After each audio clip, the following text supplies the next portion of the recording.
Nos ocuparemos hoy de las bradiarritmias, de los trastornos de la conducción intraventricular, por lo tanto de los semibloqueos, bloqueo de rama y bloqueo parietal, del síndrome de Wolff-Parkinson-White y de la alternancia eléctrica. Clásicamente se decía que un trastorno del ritmo podía deberse a dos hechos: o porque se forma mal el estímulo o porque se conduce mal. En la práctica el problema es más complejo, ya que pueden combinarse. Normalmente el estímulo se forma en el nódulo sinusal, localizado en la aurícula derecha, cerca de la vena cava superior. Esta formación del estímulo se llama normotópica. Cuando, por cualquier circunstancia, el estímulo nace afuera del nódulo sinusal, se llama heterotópico o ectópico. Es secundario cuando nace en la aurícula o en el nódulo auriculoventricular y dispara con una frecuencia de 40-60 por minuto. Y es terciario cuando nace en el ventrículo con una frecuencia de 20-40 por minuto. La formación heterotópica del estímulo es activa y pasiva. Es pasiva cuando o disminuye o desaparece la actividad del centro primario o el estímulo no es conducido por un trastorno de la conducción, como sucede en los bloqueos, es decir, las bradiarritmias. Cuando esa actividad desaparece por largo tiempo o por completo, se instala un ritmo de sustitución o automatismo. Si sustituye un solo estímulo, se produce un latido de escape. En primer lugar, entra en acción el nódulo auriculoventricular, constituyendo un ritmo nodal con una frecuencia de 40-60 latidos por minuto.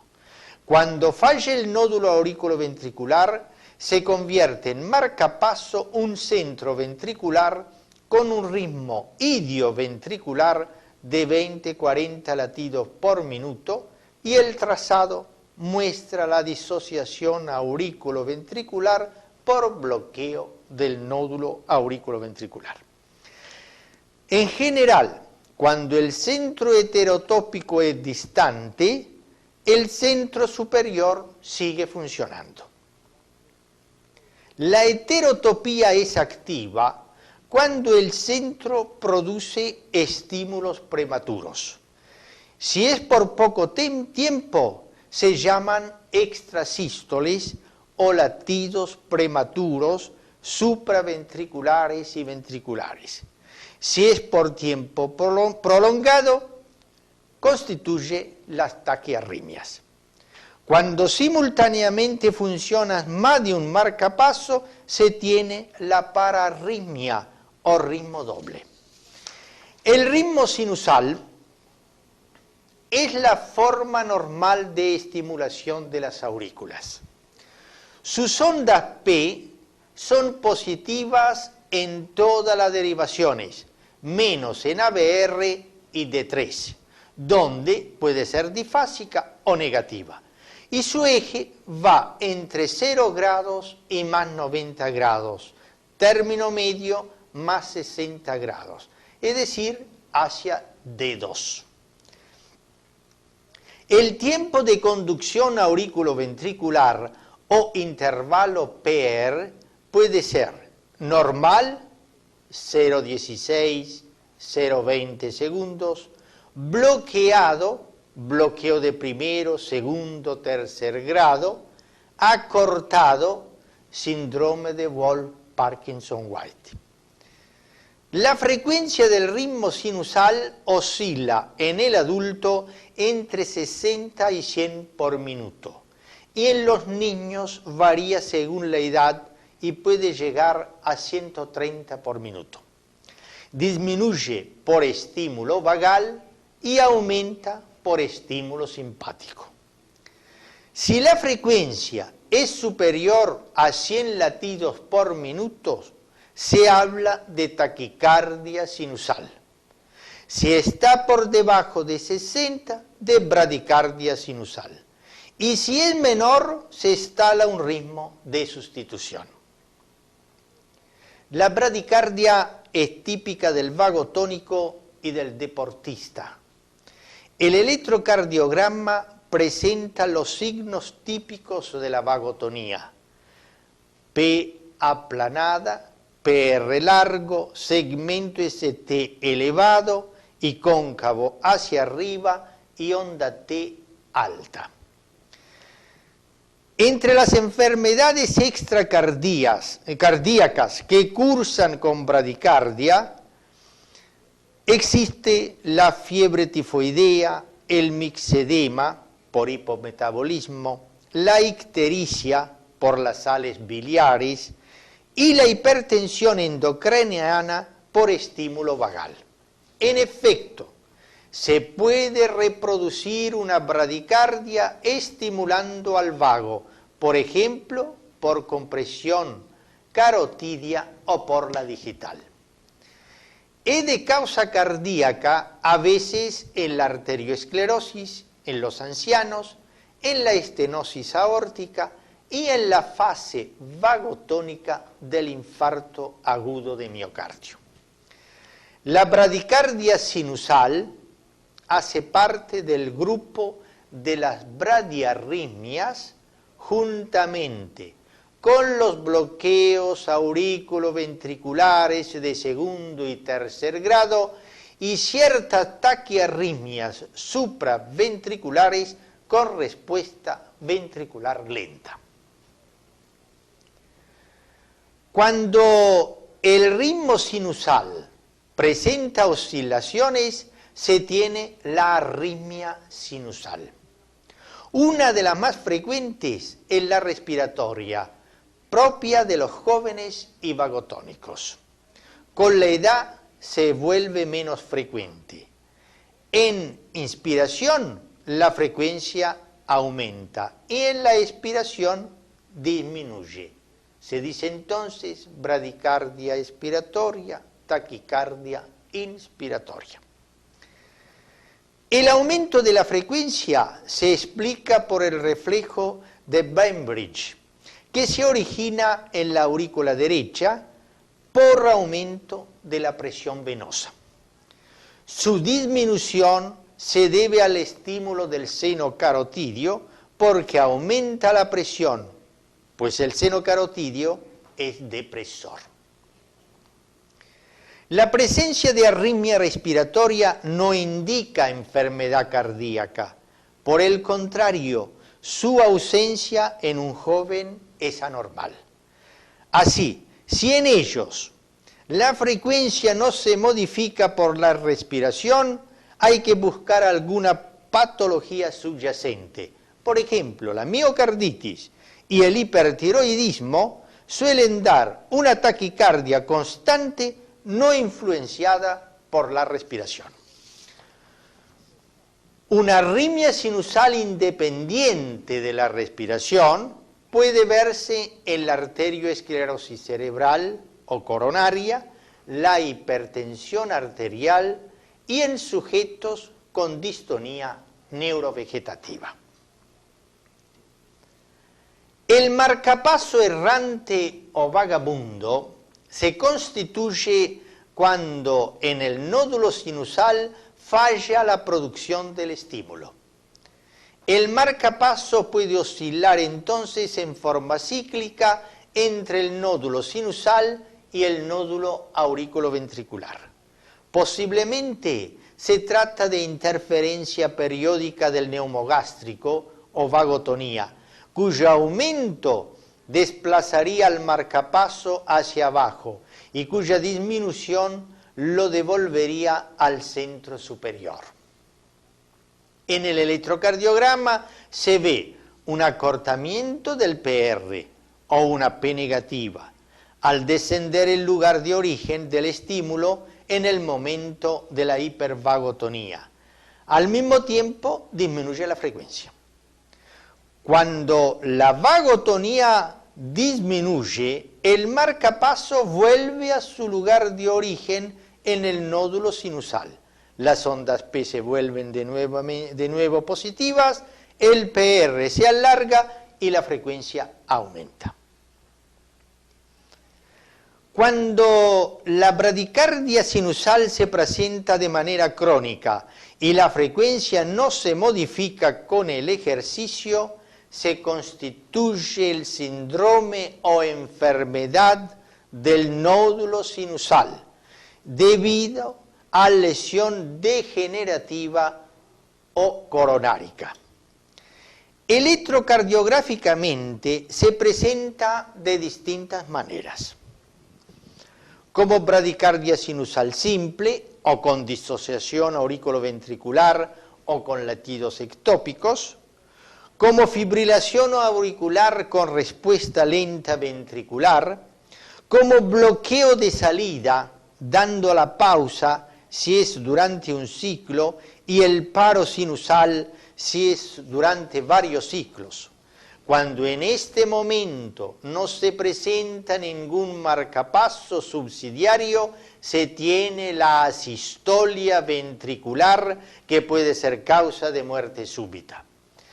Y como un síndrome bradicardia-taquicardia, llamada también enfermedad del seno o enfermedad de la aurícula, se debe a lesiones degenerativas, isquémicas por enfermedad coronaria, hipertensión arterial, hipertensión endocraneana por efecto de la digital y el propanolol.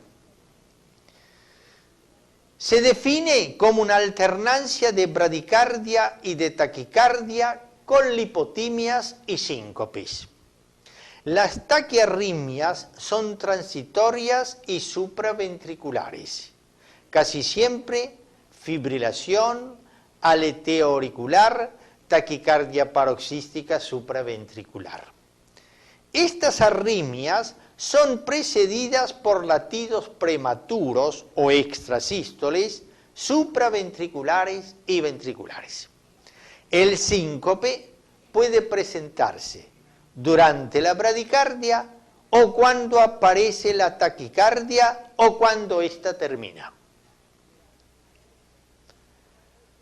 Aquí vemos una enfermedad del seno como fibriloaleteo que termina bruscamente y es seguido por una bradicardia sinusal y con complejos auriculares prematuros señalados por la flecha invertida. Además muestra que uno de estos complejos auriculares prematuros, flecha hacia arriba, reanuda el fibriloaleteo. La clínica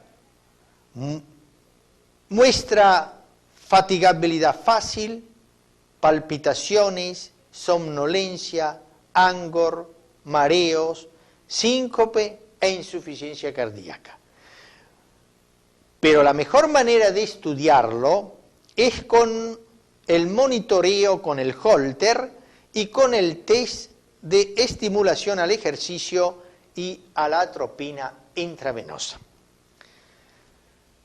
En esta figura, la enfermedad del seno se presenta como una disociación auriculoventricular en que ha tomado el mando el nódulo auriculoventricular, dando un ritmo nodal de escape y de vez en cuando aparece algún latido de captura auricular. Se denomina bloqueo a todo retraso o interrupción en la propagación normal del estímulo en un determinado segmento cardíaco. Según donde se localice la interrupción, se habla de bloqueo sinoauricular o auriculoventricular. Y son los que alteran el ritmo, porque los bloqueos intraauriculares e intraventriculares, como los bloqueos de rama, no alteran el ritmo. El bloqueo es funcional, como en la vagotonía o por acción de la digital, y orgánico cuando se debe a lesión cardíaca congénita, inflamatoria, isquémica, hipertensiva, etc. Además pueden ser permanentes e irreversibles o reversibles y transitorios. El bloqueo sinoauricular se presenta como una pausa, sin actividad auricular ni ventricular, y cuya duración es un múltiplo del periodo sinusal normal. Se debe a dos hechos: o porque el estímulo se retrasa en su recorrido, o porque se bloquea entre el nódulo sinusal y la aurícula. El retraso del estímulo se llama bloqueo sinoauricular de primer grado y no puede diagnosticarse con el electrocardiograma común, pues el intervalo entre el estímulo sinusal y la activación auricular no puede medirse. Para evidenciarlo se necesitan estudios electrofisiológicos. El bloqueo del estímulo constituye el bloqueo sinoauricular de segundo grado, que sí puede diagnosticarse con el electrocardiograma, y el de tercer grado. El bloqueo sinoauricular de segundo grado presenta dos tipos. El tipo primero, cuando el intervalo PP se acorta progresivamente hasta la pausa o se alarga progresivamente y la duración de la pausa es menor de 2 ciclos PP. Se llama tipo Wenckebach por parecerse al bloqueo de segundo grado Mobitz-1. Se parece a una arritmia sinusal. El tipo 2 de segundo grado es cuando la pausa es igual a 2, 3, 4 ciclos PP normales. El bloqueo sinoauricular de tercer grado no se puede distinguir del paro sinusal. Se produce un paro cardíaco completo hasta que un centro de automatismo reanude la actividad. Cuando uno de estos centros actúa con retraso, se puede producir una crisis de Adams-Stokes con disminución pasajera de la irrigación cerebral y por ende convulsiones, pérdida de conocimiento y síncope. Aquí reanuda el mando un centro nodal, por eso el ritmo es nodal, que estimula las aurículas en forma retrógrada y los ventrículos en forma anterógrada. El bloqueo sinoauricular indica enfermedad del seno. Es común en las alteraciones electrolíticas, en la intoxicación digitálica, y si el nodo no funciona bien, puede ser provocado por antiarrítmicos de la clase primera como lidocaína, mexiletine, disopiramida, quinidina, etc. Cuando hablamos de bloqueos auriculoventriculares, queremos decir que la conducción del estímulo sinusal se hace con retardo hacia la red de Purkinje ventricular. Se habla entonces de bloqueo auriculoventricular de primer grado. O que uno o más impulsos no llegan a la red de Purkinje. Se trata entonces de bloqueo de segundo y tercer grado. En el bloqueo auriculoventricular de tercer grado, la activación ventricular se hace a partir de focos de escape situados en la unión auriculoventricular o en la misma red de Purkinje.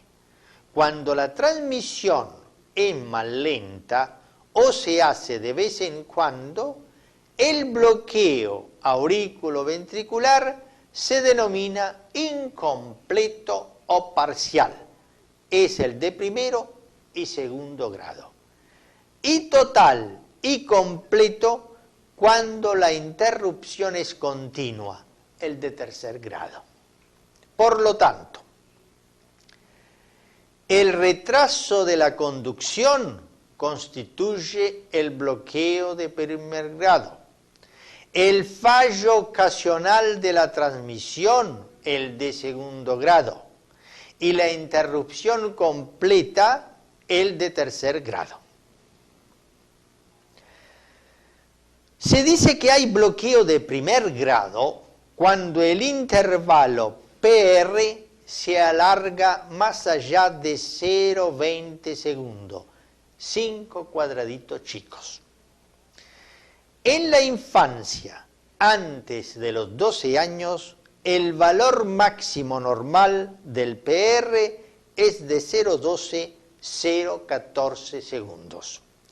Y en la edad adulta, de 0,18 segundos. En el anciano, hasta 0,22. Para una frecuencia de 80 por minuto. 0,16 segundos para una frecuencia de 100 y 0,14 para una frecuencia de 120 minutos o más. En la imagen se ve el alargamiento del PR sin arritmia. La onda P se sitúa poco después de la onda T cuando el PR se alarga moderadamente. Si lo hace de manera intensa, puede quedar superpuesto a la T, o al segmento ST, o al QRS, e incluso antes del QRS. Si el QRS es estrecho, normal, el bloqueo está en el nódulo auriculoventricular o en el haz de His, y raramente en la aurícula. Pero si el QRS es ancho, quiere decir que el bloqueo auriculoventricular de primer grado se presenta concomitantemente con un bloqueo de rama, un bloqueo bifascicular o trifascicular.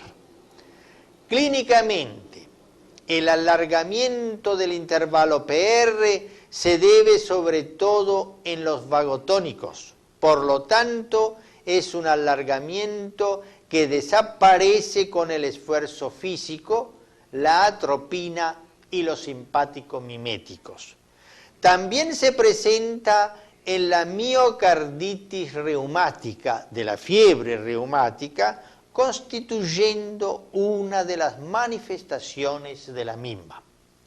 También se presenta por ingestión de medicamentos como digital, reserpina, propanolol y en casi todas las cardiopatías orgánicas. La más frecuente es la debida a isquemia del nódulo auriculoventricular por estenosis de la coronaria derecha. En este caso constituye un signo precoz de isquemia de la cara diafragmática. Otras veces se debe a calcificación del nódulo auriculoventricular por expansión de la misma desde una válvula aórtica calcificada. Pero en la mayoría de los casos es idiopática por fibrosis del nódulo auriculoventricular, en cuyo caso suele presentarse de manera lenta y progresiva. A estos enfermos hay que evitarle la digitalización completa. Por definición, el bloqueo de segundo grado implica alternancia de ondas P conducidas y no conducidas.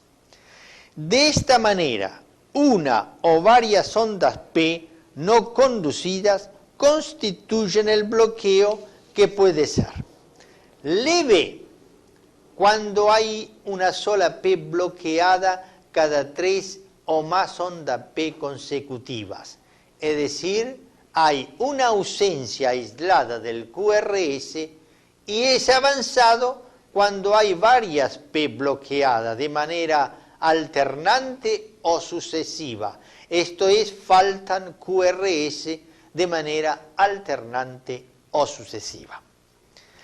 ¿El intervalo PR es normal o está alargado, pero que se mantiene de la misma manera constante?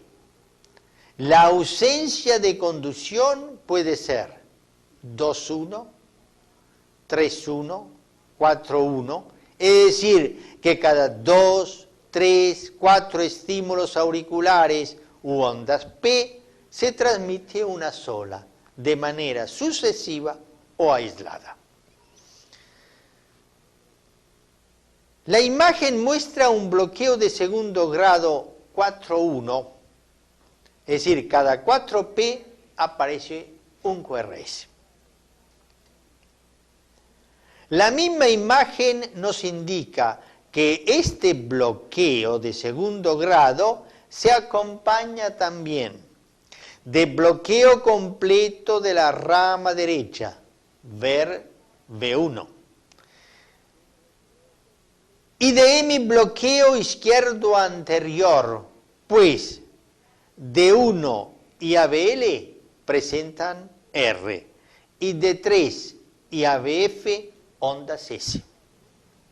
Se trata, por lo tanto, de un bloqueo bifascicular, segundo grado bifascicular. En esta otra figura se ve también un bloqueo de segundo grado registrado en D2. Aquí no hay alargamiento del PR y se trata de una sola P no conducida. Es un bloqueo 2-1. Por otra parte, hay un bloqueo de rama izquierda con QRS ensanchado. También en este caso se trata de un bloqueo bifascicular.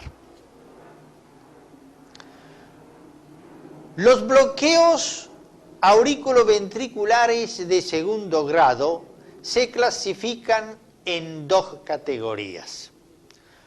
Mobitz primero o tipo Wenckbach, Mobitz segundo, que es el que ya hemos señalado.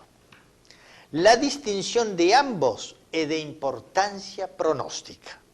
Por lo tanto, el bloqueo auriculoventricular Mobitz segundo se caracteriza porque el ritmo es sinusal y los intervalos PR previos a la sonda P no conducidas no se modifican.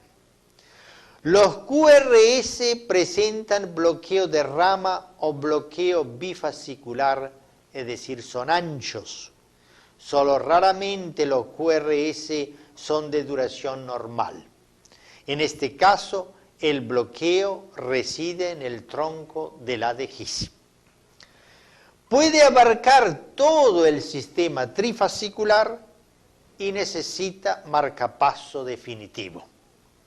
Es decir, estos enfermos están predispuestos a desarrollar un bloqueo trifascicular o completo. Este suele presentarse tanto en el bloqueo bifascicular crónico como en el agudo por infarto de cara anterior. Si durante el bloqueo completo o trifascicular no aparece un ritmo de escape idioventricular capaz de mantener un gasto cardíaco adecuado, el enfermo entra en insuficiencia cardíaca. En cambio, en un Mobitz primero que desemboque en un bloqueo de tercer grado, aparece un ritmo de escape de la unión auriculoventricular que es capaz de aumentar la frecuencia frente al ejercicio, a la atropina y al isoproterenol. El lado derecho de esta figura muestra un bloqueo auriculoventricular de segundo grado Mobitz segundo con asistolia ventricular, pues hay 7P sin respuesta ventricular. Se trata de un bloqueo completo o trifascicular o de tercer grado, y en el lado izquierdo del trazado se ve un bloqueo de rama derecha. En otras derivaciones se veía un hemibloqueo izquierdo anterior. El bloqueo auriculoventricular Mobitz primero se caracteriza por presentar ritmo sinusal con prolongación progresiva del intervalo PR. Este hecho se denomina fenómeno de Benkenbach. El intervalo PR del latido que precede a la onda P bloqueada es más largo y el que sigue a la onda P no conducida es el más corto.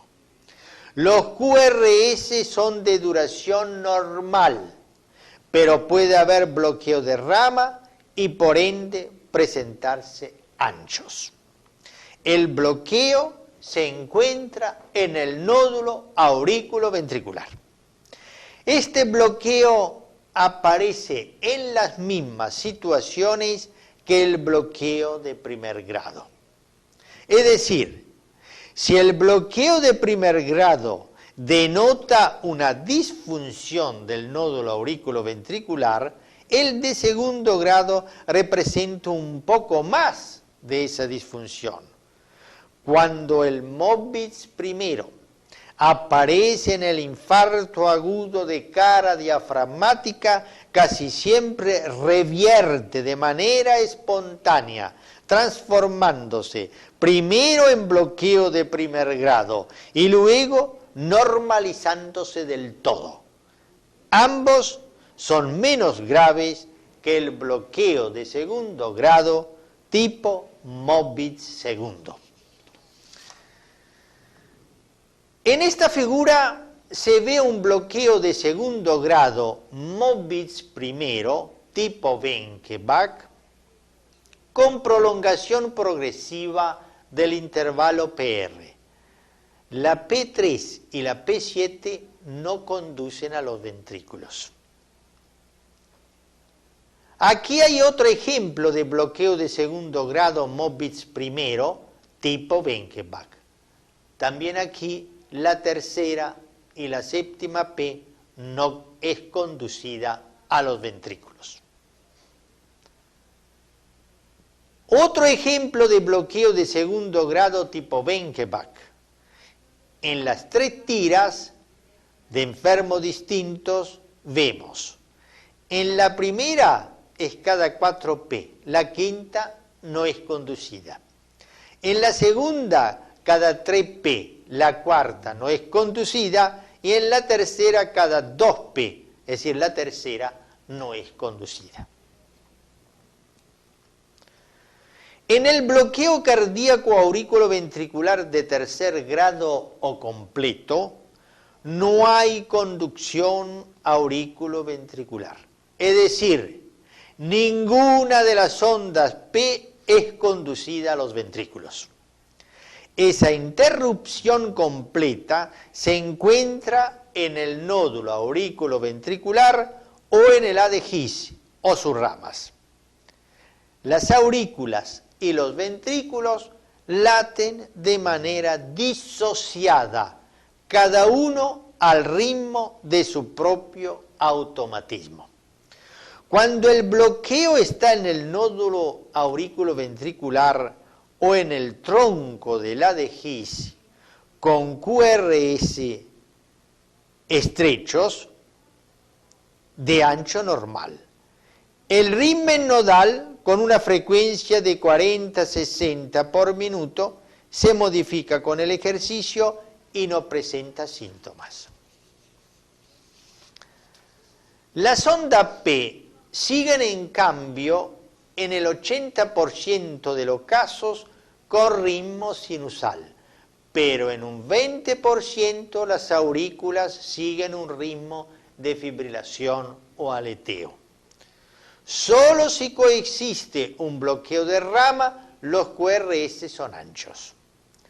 Tanto el bloqueo Mobius primero como el bloqueo completo con ritmo nodal se presentan en el infarto agudo de cara diafragmática porque la coronaria derecha nutre a esa cara y al nódulo auriculoventricular en el 80% de los individuos. Ambos son reversibles.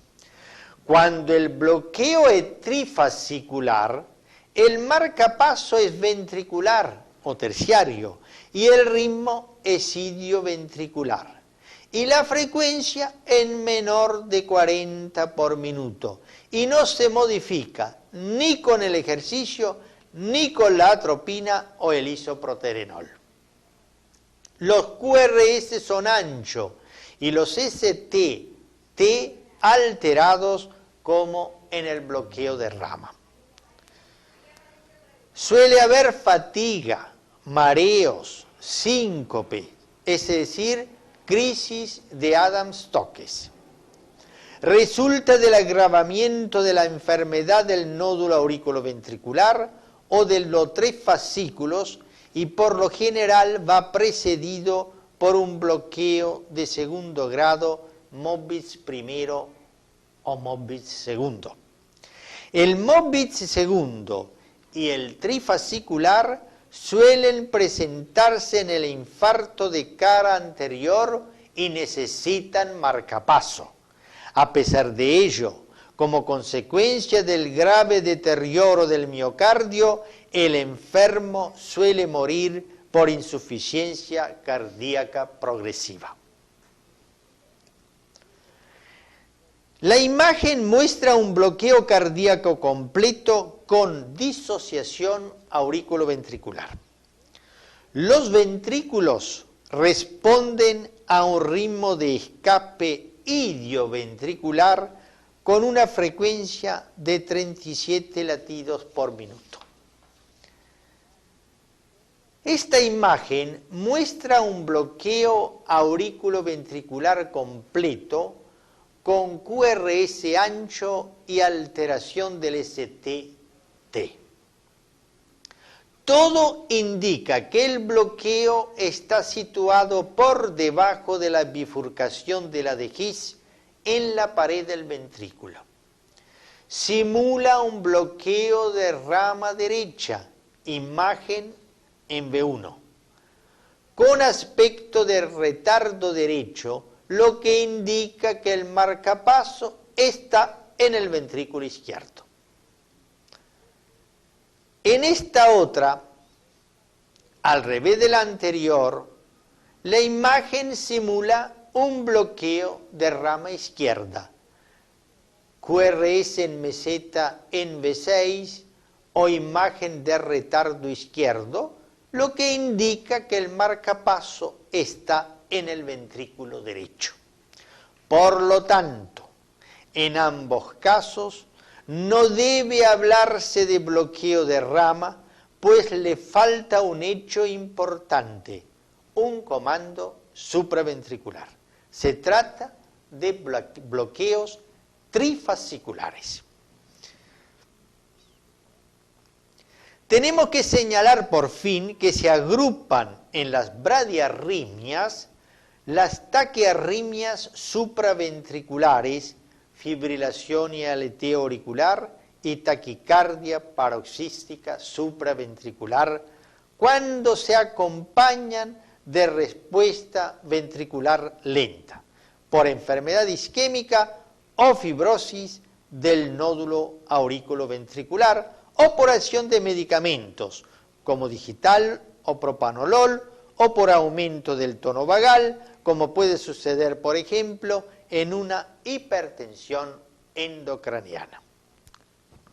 En la segunda parte de este capítulo nos ocuparemos de los trastornos intraventriculares, esto es, hemibloqueos izquierdos anterior y posterior, bloqueos de rama derecha e izquierda completo e incompleto, bloqueo parietal, síndrome de Wolff-Parkinson-White y alternancia eléctrica.